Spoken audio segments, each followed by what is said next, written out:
So MENA region conventionally has always been considered as a oil and gas region, but recently we've seen that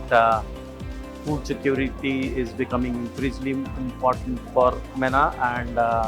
that is the reason Gulfood is a great platform for us to connect with the entire food and food processing industry. Thermax is actually very well placed to cater to all the requirements of the food and food processing industry. And Gulfood is an event which is giving us a great platform to actually connect with partners, with suppliers, and most of our customers to operate in this particular sector. So Gulfood,